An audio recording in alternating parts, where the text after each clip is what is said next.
เวียงกุมกามราชธานีล้านนาที่อยู่ใต้ดินใต้แผ่นดินของเมืองเชียงใหม่มีเมืองหนึ่งซ่อนอยู่ในการเวลาใต้พื้นดินเมืองที่ครั้งหนึ่งเคยเป็นราชธานีของอาณาจักรล้านนาเมืองที่กำเนิดเกิดขึ้นก่อนที่เชียงใหม่จะถือกำเนิดขึ้นโดยเมืองนั้นมีนามว่าเวียงกุมกามขอย้อนกลับไปเมื่อราวพุทธศักราช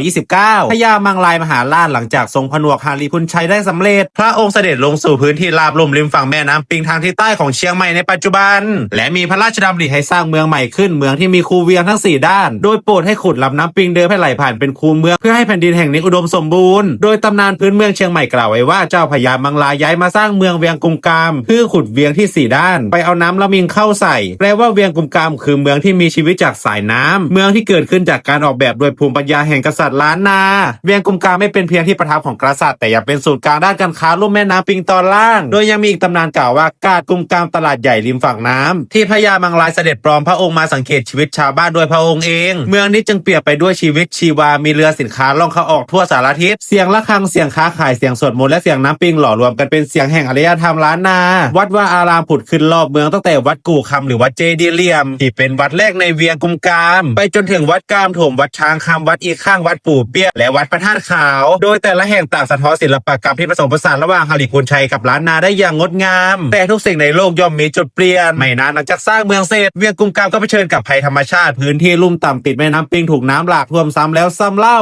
สายน้ำปิงได้เปลี่ยนทิศทางจากฝั่งตะวันตกมาสู่ตะวันออกตะกอนดินหนาทับถมลงมาทีละชั้นจนเมืองทั้งเมืองค่อยๆจมหายไปใต้พื้นดินและราวพุทธศตวรรษที่ 23เวียงกุมกามจึงกลายเป็นเพียงตำนานเหลือเพียงชื่อเมืองที่ปรากฏในเอกสารเก่าว่าเมืองกุมกามกลายเป็นหนองอันใหญ่เสียงแห่งชีวิตที่เคยก้องอยู่ในลุ่มน้ำปิงเงียบหายไปพร้อมกับสายน้ำและการเวลาผ่านไปกว่า5ศตวรรษจนในปีพุทธศักราช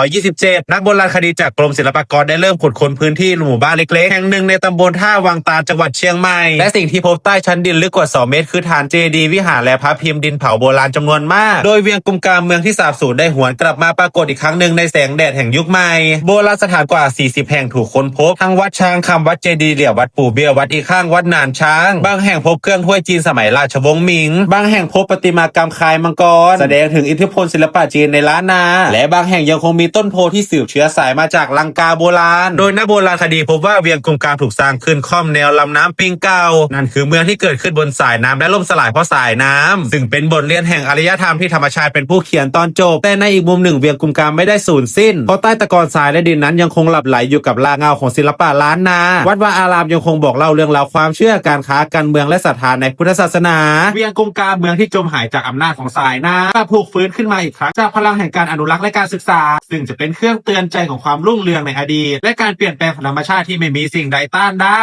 จากราชธานีแห่งล้านนาสู่เมืองใต้พิภพในตำนานเวียงกุมกามยังยืนอยู่ในเงาของการเวลารอให้ผู้คนรุ่นหลังได้เข้ามาสัมผัสฟังเสียงของอดีตที่ซ่อนตัวอยู่ในพื้นแผ่นดินเชียงใหม่ในปัจจุบัน